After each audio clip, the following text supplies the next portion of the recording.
देखिए, मैं अभी भी मानता हूं आप इससे कुछ नहीं हासिल करेंगे। ये आपकी प्राथमिकता नहीं होनी चाहिए थी।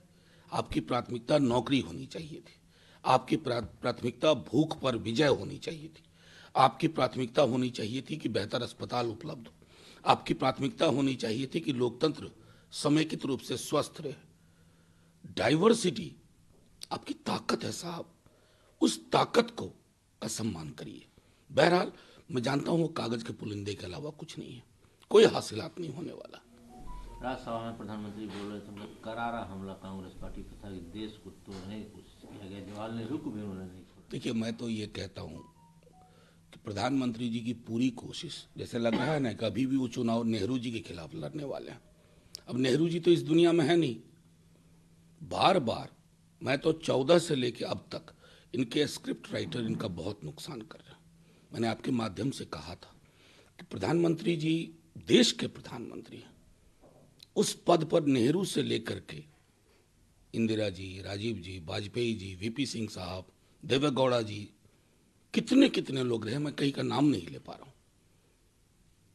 एक गरिमा, उस गरिमा को बरकरार रखना आपकी जिम्मेवारी है प्रधानमंत्री जी। अन्यथा नेहरू तो इतिहास से खारिज नहीं होंगे, लेकिन कल को आप इतिहास के फुटनोट में चले जाइएगा।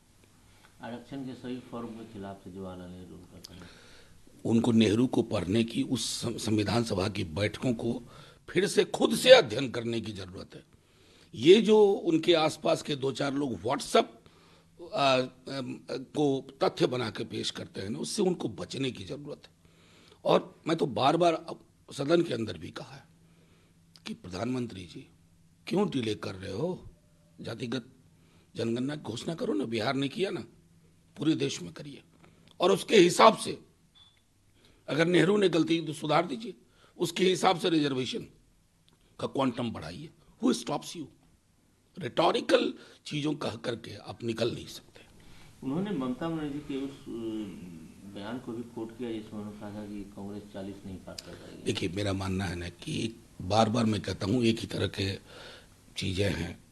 उपहास ताली बजवा सकता है, लेकिन लोगों को अच्छा नहीं लगता। आप अपने विपक्ष से पॉलिटिकली लड़िए ना, आप कहिए ना भारी बहुमत से हम जीत जाएंगे, लेकिन उपहास जो है ना शोभा नहीं देता है।